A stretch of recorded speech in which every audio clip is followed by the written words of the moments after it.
admit, my wife Victoria, when I mentioned this to her, she said, well, so long as you don't talk about cars or violins, you'll stand a chance. May I warn you also, if I start blabbering on about wine, then I'm completely done for. No chance at all. Anyway, now to get on. First of all, many thanks to Ed for the use of his extremely lovely barn and camping facilities. Is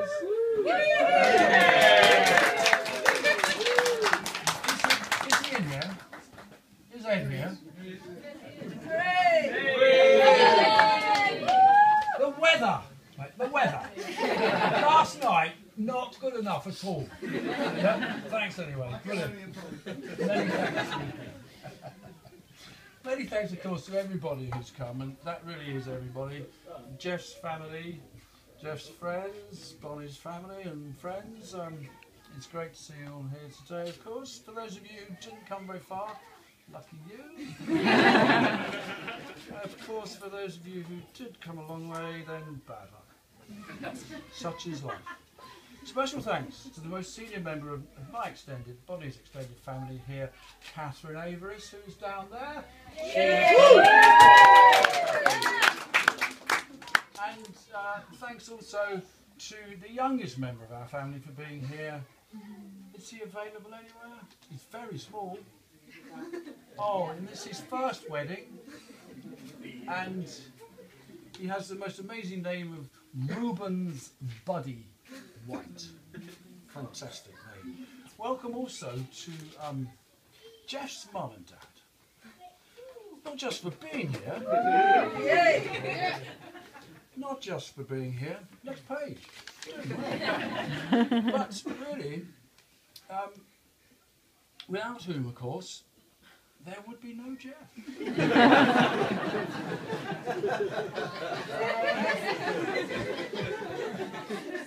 And without Jeff, where would we be? We wouldn't be here today. And we certainly wouldn't have such a happy, smiling. About 18 months ago, Bonnie came home to visit us. We had heard that there was a man in offing. Some fellow called Jeff.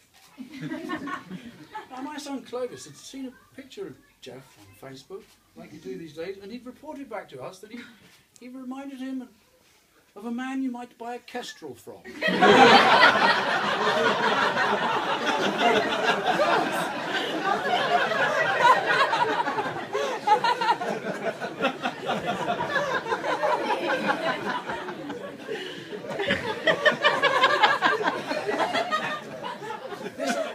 This, of course, didn't give me any great insight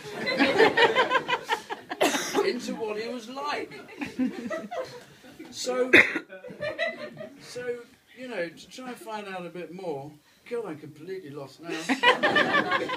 I asked Bonnie, somewhat tongue-in-cheek, but with sincere interest that only a father can have for his daughter's love life. I asked if this Jeff was the man of her dreams, the man she was going to marry, and the man who was going to be the father of her children. I don't like to beat about the bush, and I like to get straight to the point. She looked at me. It was more than just looking at me, actually. It was kind of fixed stare and quite determined. She didn't say a lot. She just said, yes.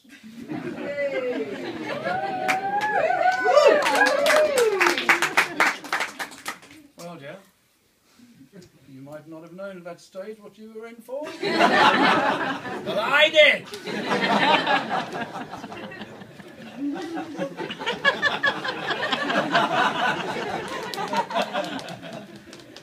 I could answer that, but I'll let you find out for yourself. Anyway, Bonnie, we are, of course, tremendously proud of our daughter, Bonnie. I love the hush there. That was terrific. I'm not going to harp on about her many talents and her many achievements, but just to say how impressed we, her parents, are of the way that she's approached life. She shows great determination in what she does and anything she decides to achieve. It's not always been easy for her, but she battles on and gets great results in the end. She is, of course, lovely in every way. And obviously takes after her mother considerably. It's not all good news, though. She also takes after her father. Anyway in the room, the job's not here. Trying to slack him off. Anyway, just for a couple of examples of that, you know, it's kind of, you know, grumpiness before supper. She's not a Phillips anymore, though. She'll probably still do it, though. Our mum did, and she didn't start off a Phillips, did she? You know where I got it from now, don't you? And also, she has a somewhat, you know, well, a liking for somewhat corny American folk songs. Yeah, I understand her quite well. Anyway, there you go. Now, to Jeff. Jeff. He's there. For those who don't know,